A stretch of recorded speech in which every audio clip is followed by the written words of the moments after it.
we get started, let me thank all of you in the media for what you all did to help with the telethon. And I say that because it's over $4 million right now. And really, we got shoes on the way for this weekend, so that's $500,000. So basically, 4.5 million. How many people do we have in this state? About that. 4.5 million. That means every man, woman, and child gave $1 to this, which is incredible. We're not a rich state, but we've got generous people with good hearts, and to have a local NBC affiliate do a telethon and you raise, I think by Sunday it'll be $5 million. It ends Sunday, so if you want to go online and finish this out, it could be $5 million before the Sunday. That is well, it could be more than that because there are more shoes coming after that that are probably valued at $500,000 or more. But there are 10,000 pair on the way now to help. All the athletes and coaches that stepped up, the athletic department, what they did to make the environment, LAX, what you did, it was professional. It got a little sloppy at the end. We were grabbing mics and doing stuff, but I thought that, and let me thank Kelly Craft, who helped me raise money. I called, you know, she and I were manning the phones to do it, and to do something like this, you have to have matching dollars. You have to. And they were friends and people in the community and across the state, the country, the world. I mean, it's that kind of deal that happens.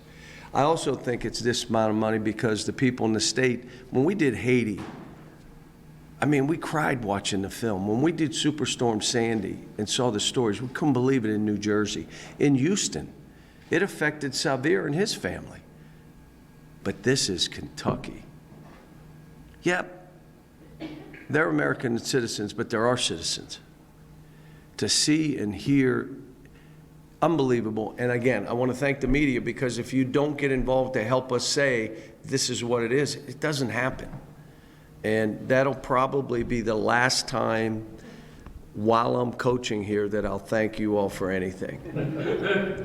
But I did today, and I need you to mark down the date, so when you say, you guys, I said, I thanked you on December 16th, 2021. John, when you say matching, does that mean the 4.5 is going to be 9? No. What you have, we raised as much as we matched. So it wasn't like there were $300,000 raised on the telethon. No, what we raised and matched, the shoe is separate from that. That's why I'm saying 4.5. And if you throw both shoe things that we're doing, it's probably another $1 million on top of the 4. But these are shoes going directly to West Kentucky. Hopefully we get something where they're there now, because people need stuff now. We need American Red Cross on the ground right now giving out money.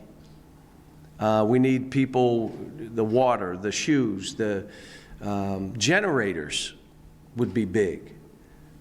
Temporary housing. Hopefully motels are in that area, but the motel may have got wiped out. But maybe a hotel or two are saying we're making this available. There's 1,000 homes, and that's in one town.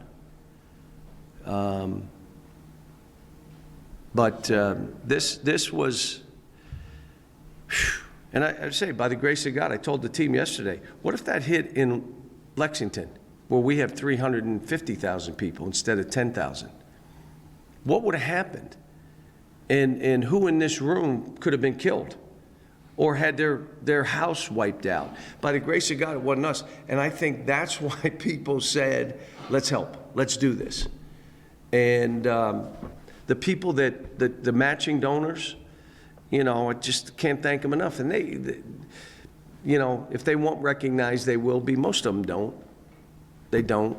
And, but it's, I hit the team after practice and before to thank them.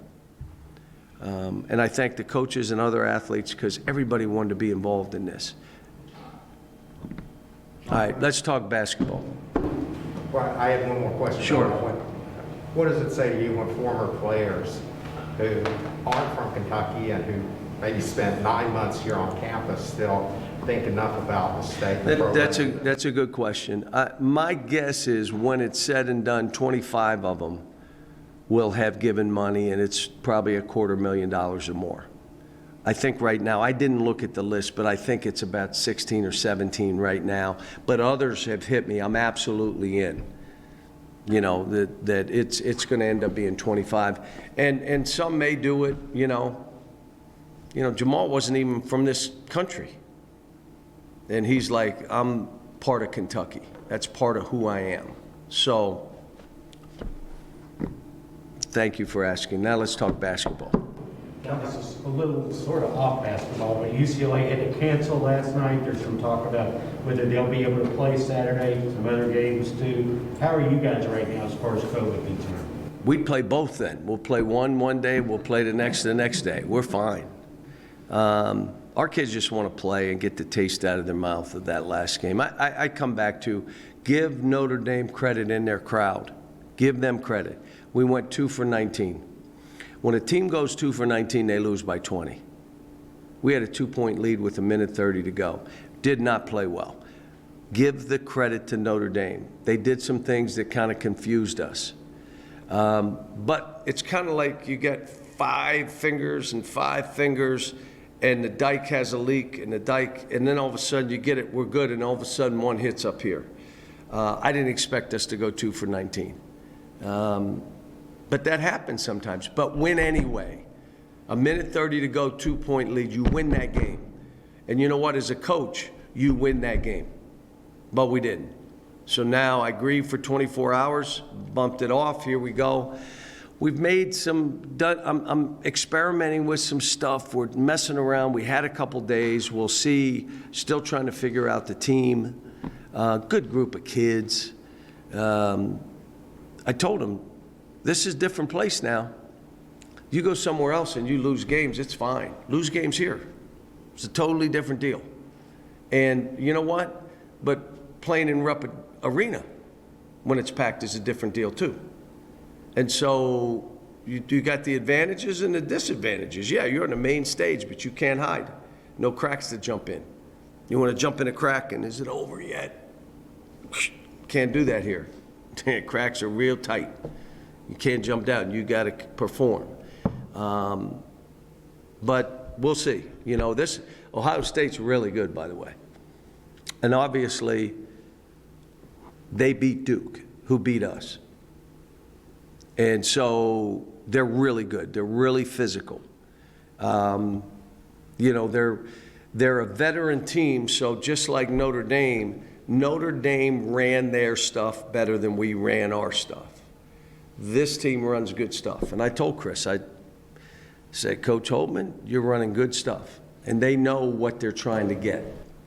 How have you saw your response this week? I know you said you would try some different things if other teams play off in the way that Notre Dame did. Yeah, I mean, he's making shots yesterday, and I stopped the practice, and I look at the team, and you know what they say? We have a comment we make, and excuse me, when I do that shit in a game, that's what we say. Like they do something, and it's like, whoa, do that in the game. But there's going to be great challenges because of the physicality. May even play Lance and Oscar together at times. Just 2 bruisers against their 2 bruisers. Let's see what happens. You know, they're in a good spirit. I mean, I had them text me how they could help the team. And I say this, I had a friend of mine call me and say, your teams have always had a swagger. They've had a swagger in the warm-up line. They had a swagger. When I watched the Notre Dame game, I didn't see it. And I told them, so what would lead somebody to say you don't have a swagger? Your body language. Your body language. You miss a shot, Every one of you in this room, when your offense isn't going, you have no swagger because you're so into you. You can't, what do you do to help us win when you're not making shots? How do you create, when people watch us, the officials, the other team, the other opponents, they say, boy, these dudes have a swag to them. The other thing is you have to have confidence. You ready for the word? Competence breeds confidence. You're 0 for 8, it's hard to be a confident player. Get in the gym. What are you working on? What are you going to do in the game? Well, then do it in the gym. And they were great. I mean, the one thing I do is I try to keep it real with individuals and as a group.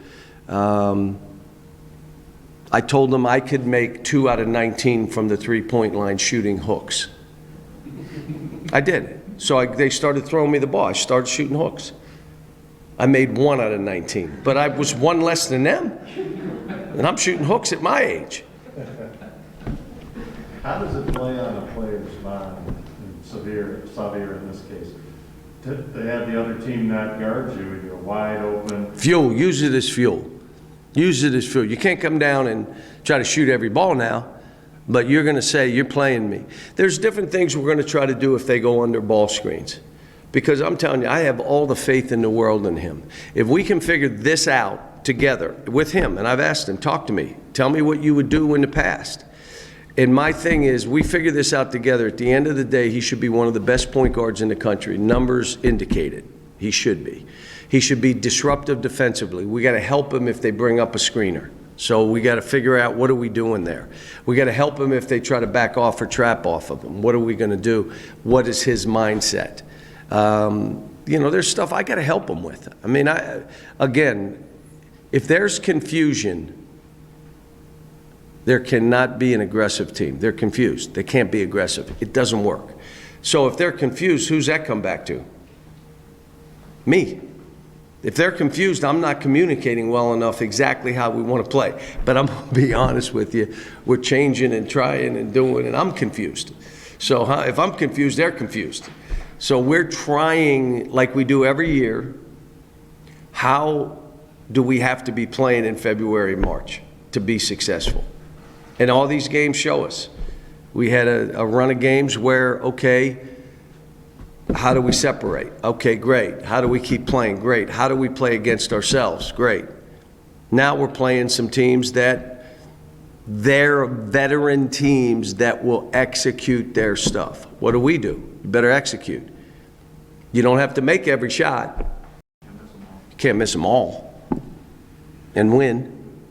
I mean, you look across the country, if someone goes 2 for 20, they're losing by 20. We had a 2-point lead with 1:30 to go and gave it away. Is that, you mentioned that after the game, the late game execution wasn't what you wanted? Well, it wasn't bad. We had the ball where we wanted, and he missed it. And then the 3 in the corner that he missed. So we executed that, but we didn't defensively in the last 4 minutes. We gave him 3 layups. Like literally, they did not have to work for a basket. I asked the question, we hold a team to 60, 62 points. What's our record? I mean, you think about my career here, we get you to 60, 62. It's 194.9, I believe, and 63 or less. Say it again? 194.9, 63 points or less. And now we lost this game and you can't lose. I mean, I get it because I didn't think we lost many, but I didn't know that was the record.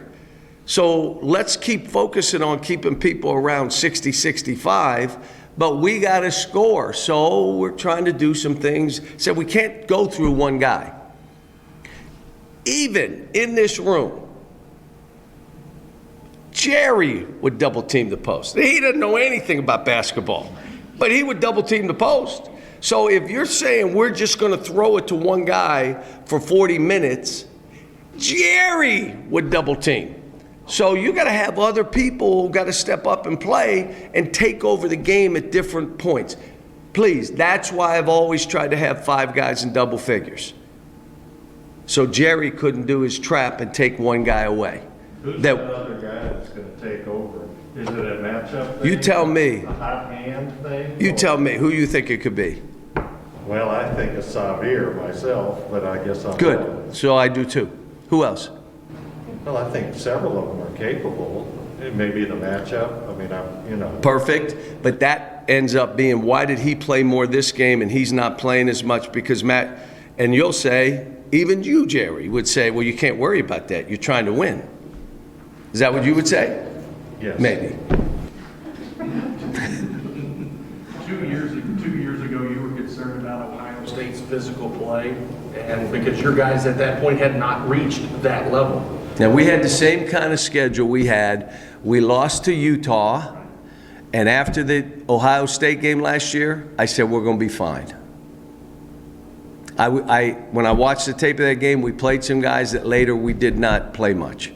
But I was my good heart trying to give guys minutes and let them get in there and try and all this. At the end of the day, it's meritocracy. That's what, it's merit-based, this.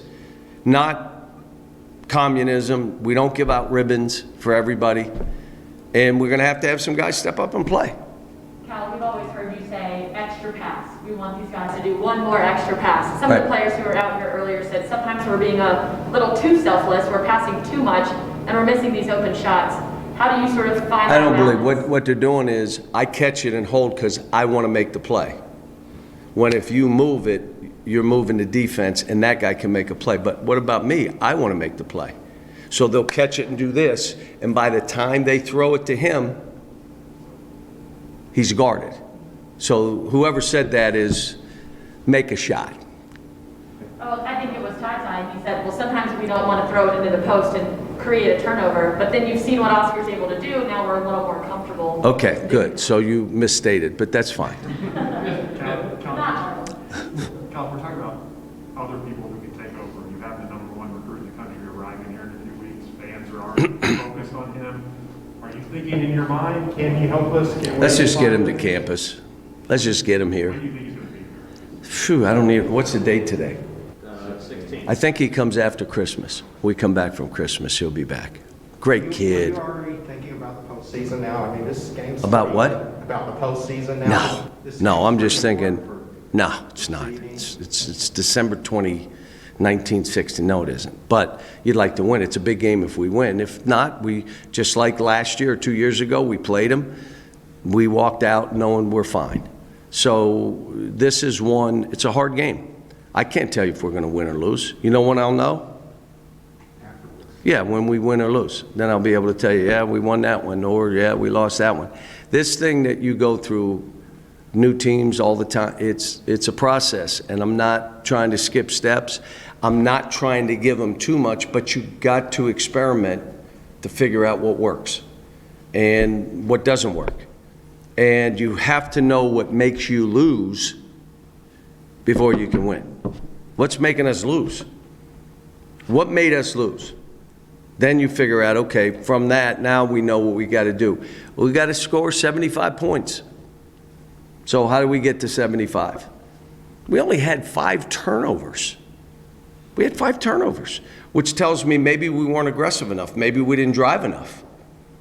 So that last game, out of the rearview mirror for me, I'm on really tough opponent. I love it.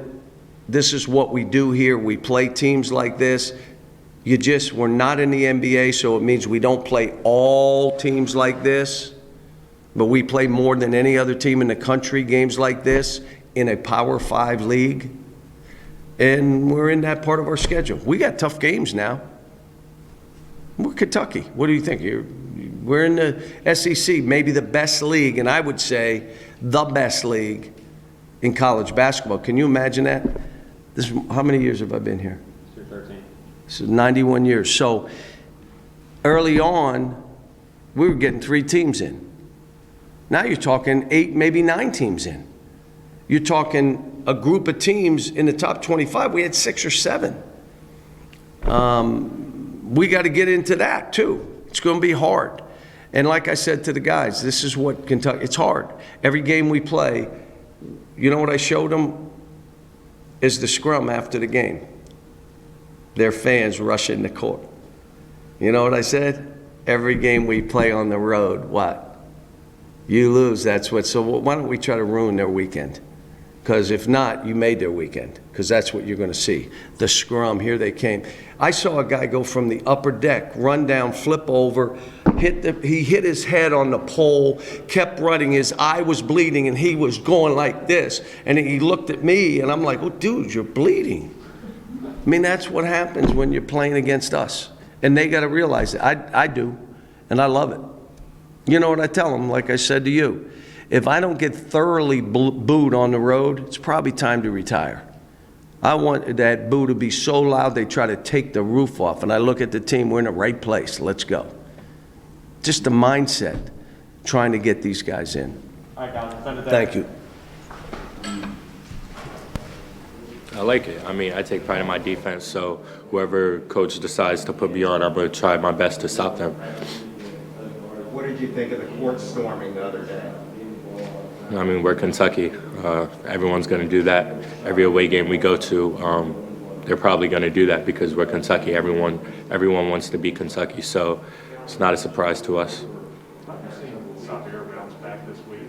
And Notre Dame played him a little differently than other teams. How's he kind of responded to making the next catch? I mean, yeah, that was a surprise to him and the team. We didn't know that they were going to play us like that, but at the end of the day, like, he can't let that get to him mentally. He's been in the gym working. These past few days, he's been shooting the ball very well, actually. So he's definitely going to have a bounce back. We always hear Coach Cal's definition of toughness. Where do you think you stand in terms of what he wants you to do in regard to toughness? Toughness isn't about strength. I mean, it has somewhat to do with strength, but it's really mental. Like, if you want to go down there, if you want to fight somebody, you're going to fight them. Like, it has nothing to do with strength. And that's the mentality we have to have. We have to go in there knowing that they're going to punch us, but we need to punch back. And that's what type of mentality we're going in as. I know you don't mean that literally, Yeah. punch, of course. Right. But I'm wondering figuratively, what you mean by they're going to punch us, we have to punch back. 50-50 balls, we need to get all of them. Rebounds, offensively and defensively. We need to play defense. We need to be more consistent on the offensive end. We have to be more disciplined, stuff like that. You guys had a series of games where you won comfortably. I'm wondering how much of a shock was it, if shock's probably overstated, to be in a possession-by-possession game at Notre Dame. I mean, we didn't shoot the ball well. And I said this previously in other days that we need to get more consistent shooting the ball. We shot 2 for 19 from the 3, and that says a lot. So we got in the gym, we're shooting a lot, we're making shots, so now we have to find a way to transfer that over to gameplay. This was supposed to be a really good three-point shooting team. How do team-wide slumps like that happen when you don't have such a good shooting? I mean, we're human. People have off days. We had an off day, now we have to find a way to bounce back, and that's what we're going to do. But you say that in practice, people are hitting shots? You said, Yeah. so, Practice, yeah, people are hitting shots. It's not transferring over to game time. Coach always emphasizes ball in the air, feet in the air, so shooting game rep shots. Sometimes people want to wind it up and try to shoot their shot, but that's not how it's going to be in the game. So we've been working on, we've had a 5-minute shooting drill this whole week where we're just shooting the ball and we're shooting it at a game level speed. So that's what we're doing to prepare for the next game. Who's shooting well? Who said guys are shooting well? Who? I think everyone. Yeah, I feel like with me being more aggressive, it helps Xavier because, like, if I'm being more aggressive, then I feel like once I start driving, they're going to have no choice but to help. And once I kick it out to him, I'm very confident that I know he'll knock it down. These past few days of practice, he's been, getting his shot up ready. He's been shot ready. His shot's been looking real smooth, so I have real high confidence in him. How do you balance that aggressiveness? You've been so efficient all year, not needing a bunch of shots to score, but maybe this team needs you to shoot a lot. I mean, I just take what's there. I mean, if I'm open, I'm gonna shoot it. If I'm not, I'm just gonna pass it. But I feel like if I be more aggressive, it's just gonna open up everything for everybody else. 'Cause I feel like the more I get to getting downhill, it's gonna be easier for me to find Oscar, find Keon in the short corner, staying with Kellen on the long ball, and then I just know if I'm driving, if they collapse and I kick it to Xavier, I don't think nobody's in the country is as fast as Xavier. So once I drive, kick it to him, he can make another drive right around his man. Notre Dame, they obviously gave Xavier the shot, but they didn't shoot. How does that play on a player's mind? The other team is not even going to guard you. It kind of messes with your head a little bit. I could kind of see it in his face a little bit. But I mean, like after the game was over, we talked, and I just pretty much told him like, "You're fine. Like we all know what you could bring to this team." And this whole week in practice, he's been shooting the ball really well. So it's just like, this is the Xavier we all know. Like everybody says he can't shoot, but he's been like working on it consistently, and he's gonna have to see for Saturday. I have really high confidence in him to make his shots. You said you saw it in his face. What did you see in his face? I just seemed like he was just like not like mentally in it. And then after the game, he was just like, you could just see it in him. Like he felt like he let the team down. But I mean, I told him it wasn't just him. It was like it was a whole group collectively. Like we should have won that game. So it wasn't just on him. And I just told him like the team sagging like that. Like at the end of the day, we just got to make shots. So if he would probably made like 2 of those, it would have changed everything. They probably had to step up. And if they did, he's the fastest kid in the country. He's going around his man, and he's going to create for himself or for others. On that last play of the game when you drove, I'm assuming it wasn't a cold play or a strategy thing. How did that unfold? So once they scored, Keon threw it into me, and I looked right at Coach Cal, and then he just waved his hand. And then I've been in situations like that before, so I was just like, I was comfortable. I mean, I got to the rim. I just felt like the take wasn't strong enough. I wasn't being like strong going in there. I was going in there trying to get fouled instead of trying to just complete the play. And I just felt like if I tried to complete the play and actually finish it, I probably would have instead of just looking to draw a foul. Yeah, did you get fouled or how much contact was it? I mean, it was a little bump, but I mean, it was not enough to call a foul. I just got to be stronger and play through that. The coach said after the game maybe he's second guessing himself. Maybe he should have called the timeout. And I for whatever reason, I'm wondering if you get any sense of going forward if a situation like that comes up again. Would there be a timeout? Yeah, I think if the situation happens again, he probably would call a timeout. Especially if a game like that, if nobody else had to go, and I think he would call a timeout. And we all know where the ball was going to go if we were to call a timeout. The ball was going to go straight inside to that, no, not the machine, to Oscar. The ball's going to go straight to Oscar.